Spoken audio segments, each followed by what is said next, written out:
प्रदेश का वनटांगिया गांव।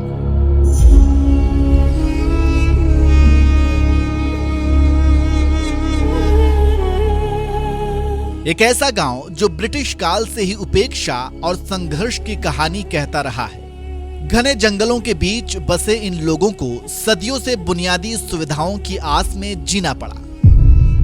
बिजली की एक किरण नहीं, पानी के लिए दूर नदियों और जंगलों का सफर। हैंडपंप या नल का सपना दूर का, घरों में अंधेरा, दिलों में निराशा। कई सरकारें आईं, वायदे किए, लेकिन इस गांव की तकदीर नहीं बदली। ग्रामीणों की आंखों में उम्मीद की चिंगारी धीरे धीरे बुझती गई। दिल टूट चुके थे, सपने मर चुके थे। लेकिन इसी अंधेरे में जब सब कुछ खत्म सा लग रहा था, तभी भगवा वस्त्र में लिपटा एक मसीहा आया, योगी आदित्यनाथ। उन्होंने इन वंचितों की पुकार सुनी, उनके दर्द को अपना दर्द बनाया, इनके लिए संघर्ष किया और राजस्व गांव का दर्जा देकर बिजली, पानी, सड़कें, घर, स्कूल और स्वास्थ्य सुविधाएं पहुंचाकर इस गांव को नई जिंदगी दी।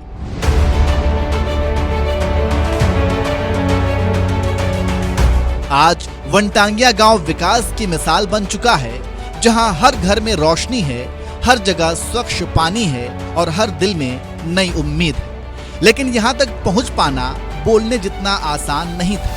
यहाँ तक के सफर को जानने के लिए और योगी आदित्यनाथ के योगदान को समझने के लिए इतिहास के पन्नों को पलटना होगा। बहुत साल पहले जब भारत ब्रिटिश राज के अधीन था, तब की बात है। 1800 के अंत और 1900 की शुरुआत में ब्रिटिशों को रेलवे लाइन के विस्तार के लिए बड़ी मात्रा में लकड़ी की जरूरत पड़ी। उत्तर प्रदेश के पूर्वी हिस्से, जो नेपाल की सीमा से सटा हुआ था, घने जंगल थे। इन जंगलों को रेलवे पटरी के विस्तार के लिए ब्रिटिशों ने काट दिया। इसके बाद ब्रिटिशों को लगा अब इन वीरान भूमि पर नए जंगल उगाने की जरूरत है, ताकि लकड़ी की जरूरत को पूरा किया जा सके। इसके लिए उन्होंने एक खास तरीका अपनाया, तंगिया सिस्टम का। तंगिया शब्द बर्मी से आया है, जहां तोंग का मतलब पहाड़ और या का मतलब खेत होता है। यह एक ऐसा तरीका था जहां मजदूर जंगल साफ करते, पेड़ लगाते और बदले में छोटी छोटी जमीन पर अपनी फसल उगाते। इसी सिस्टम के तहत 1920 से 1923 के बीच ब्रिटिश अधिकारियों ने गोरखपुर और महाराजगंज जिलों के आसपास की भूमिहीन, दलित और गरीब मजदूरों को इकट्ठा किया। ये लोग ज्यादातर गोरखपुर के गांवों से थे, जो जमींदारों के शोषण से तंग आ चुके थे। ब्रिटिशों ने उन्हें वादा किया, जंगल में बसो, पेड़ लगाओ और बदले में जमीन पर खेती करो। कोई नगद मजदूरी नहीं मिली, बस जीविका के लिए छोटे प्लॉट। ये मजदूर शीशम और सागवान के पेड़ लगाने लगे। जंगल साफ करना, बीज बोना, 4 साल तक पौधों की देखभाल करना और 7 साल तक उनकी सुरक्षा। ब्रिटिश अफसर गांव-गांव घूमकर इस सिस्टम को फैलाते थे। इन्हीं बसावटों को वनटांगिया गांव कहा जाने लगा। करीब 55,000 हेक्टेयर जमीन पर लाखों पेड़ लगाए गए, लेकिन पेड़ लगाने वाले ये लोग बंधुआ मजदूर जैसे हो गए। देश 1947 में आजाद तो हो गया, लेकिन वनटांगिया लोगों की जिंदगी नहीं बदली। ये गांव वन विभाग के अधीन रहे, उन्हें राजस्व गांव का दर्जा नहीं मिला।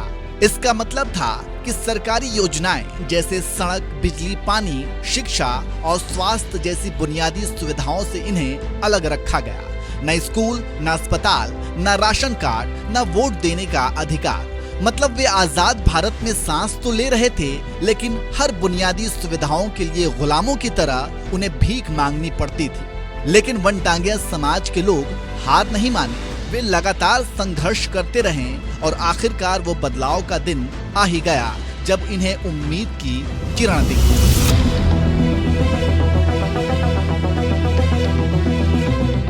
वो साल था 2017 का, जब योगी आदित्यनाथ ने उत्तर प्रदेश की कमान संभाली। मैं आदित्यनाथ योगी ईश्वर की शपथ लेता हूं कि मैं उत्तर प्रदेश राज्य के मुख्यमंत्री के रूप में अपने कर्तव्यों का श्रद्धापूर्वक और शुद्ध अंतःकरण से निर्वहन करूंगा।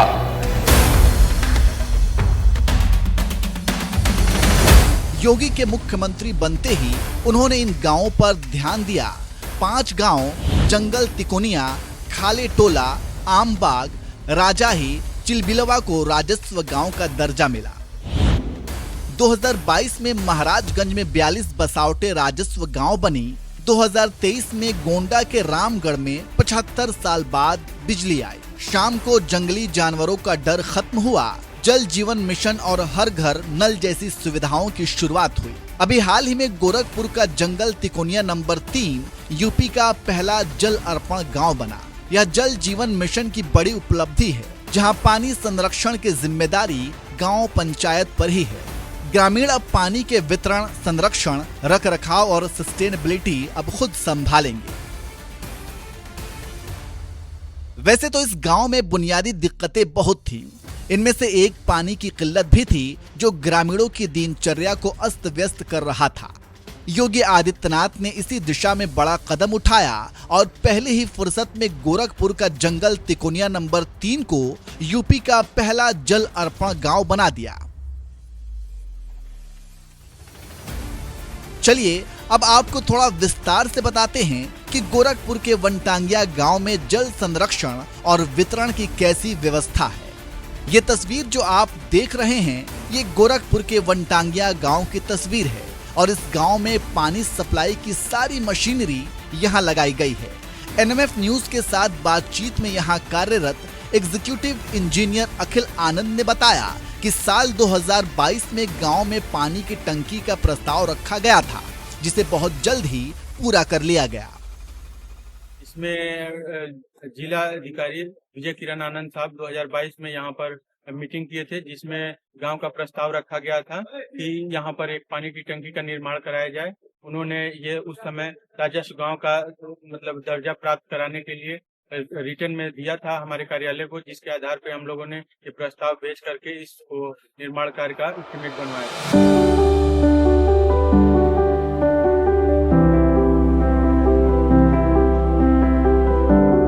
गांव में वाटर सप्लाई सिस्टम की खास बात यह है कि ये सोलर एनर्जी पर चलता है, यानी इसके लिए इलेक्ट्रिसिटी की जरूरत नहीं है।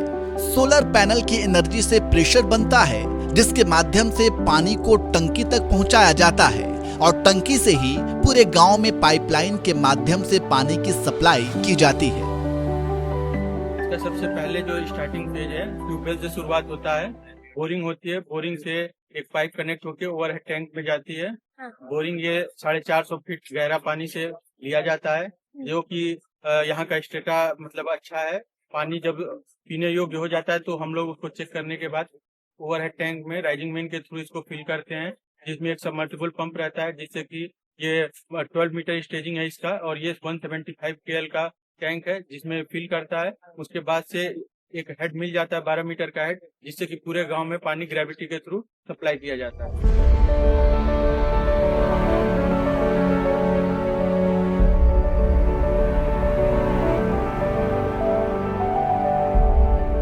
फिलहाल इस गांव के लगभग 400 से भी ज्यादा घरों में स्वच्छ और साफ पानी पहुंच रहा है। वहीं अगर किसी को गंदे पानी की शिकायत है या फिर पानी की गुणवत्ता को चेक करना चाहते हैं, तो इसकी भी व्यवस्था की गई है। सरकार के द्वारा जल जीवन मोबाइल ऐप, संक्षेप में कहें तो जेजे ऐप लॉन्च किया गया है। इस ऐप को मोबाइल में भी डाउनलोड कर सकते हैं। ऐप के माध्यम से ग्रामीण क्षेत्रों में नल से जल की आपूर्ति और प्रगति को ट्रैक किया जा सकता है, यानी पानी कब चल रहा है, कब बंद हो रहा है, कितनी देर तक पानी की आपूर्ति हो रही है, सारी जानकारी जेजेएम ऐप के माध्यम से जुटाई जा सकती है। इस पूरी प्रक्रिया को और भी आधुनिक बनाने के लिए इसे स्कैडा सिस्टम से जोड़ा गया है। ये एक एडवांस प्रक्रिया है जिसमें सारी चीजें ऑटोमेटिक है। स्काडा सिस्टम जैसे इसमें यह है कि टोटल ये फुली ऑटोमेटिक रहता है, जिसमें कि सुबेरे के टाइम पे अपने आप 6 बजे बिना किसी ऑपरेटर के ये पानी स्टार्ट हो जाता है और पानी डिस्ट्रीब्यूशन के लिए स्टार्ट हो जाता है। और जब ऑन टाइम 9 बजे जब अच्छा खासा ये सोलर एनर्जी पाता है तो अपने आप टैंक को फिल करने के लिए ये सिस्टम सभी चीज ऑटोमेटिक रहता है। ये स्काडा सिस्टम के थ्रू होता है, जिसमें बिना किसी मैन पावर के ये कार्य होता है।